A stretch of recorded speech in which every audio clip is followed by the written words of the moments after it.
എന്തിനു വേണ്ടിയിട്ടാണ് നമ്മൾ ഡിജിറ്റൽ മാർക്കറ്റിങ്ങിനെ നമ്മളുടെ ബിസിനസ്സിനകത്ത് ഇൻവോൾവ് ചെയ്യിപ്പിക്കേണ്ടത് എന്നുള്ള ഒരു കാര്യം കൂടെ അറിഞ്ഞിരിക്കണം. നമ്മുടെ ബിസിനസ് സാധാരണയായിട്ട് നടക്കുന്നത് ഒരു 4 സ്റ്റേജിലൂടെയാണ്.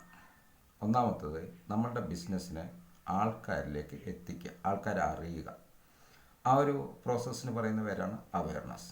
രണ്ടാമത്തത് ആ അറിഞ്ഞ ആൾക്കാർ നമുക്ക് ഇങ്ങോട്ട് എൻക്വയറീസുകൾ തരിക, അവർക്ക് ആവശ്യമുണ്ട് എന്നുള്ളത്.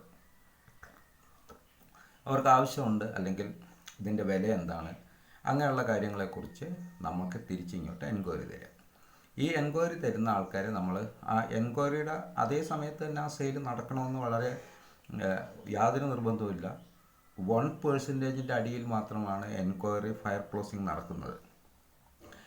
ഇങ്ങനെ വരുന്ന എൻക്വയറികൾ നമ്മൾ അങ്ങോട്ട് ഫോളോ അപ്പ് ചെയ്യുന്നു. അപ്പോൾ ഫോളോ അപ്പ് ചെയ്യുമ്പോഴത്തേന് നമ്മളുടെ ഈ കോവിഡിന് ശേഷം ഉള്ള ഫോളോ അപ്പിംഗ് സ്ട്രാറ്റജികളൊക്കെ മാറിയിട്ടുണ്ട്. പുതിയ ടൈപ്പിലുള്ള ഫോളോ അപ്പിംഗ് ആണ്. മറ്റേത് നമ്മൾ പഴയത് എന്തായി ഇന്നലെ പറഞ്ഞ കാര്യം എന്നൊക്കെ പറഞ്ഞിട്ടുള്ള ഫോളോ അപ്പിംഗ് ഒക്കെ ആയിരുന്നു. അത് കഴിഞ്ഞിട്ട് എന്ത് ചെയ്യുന്നു, ആ ബിസിനസ് ക്ലോസ് ചെയ്യിപ്പിക്കുന്നു. എന്ന് പറഞ്ഞു കഴിഞ്ഞാൽ ആ എൻക്വയറി ക്ലോസ് ചെയ്ത് അവരെ നമ്മളുടെ കസ്റ്റമർ ആക്കുന്നു.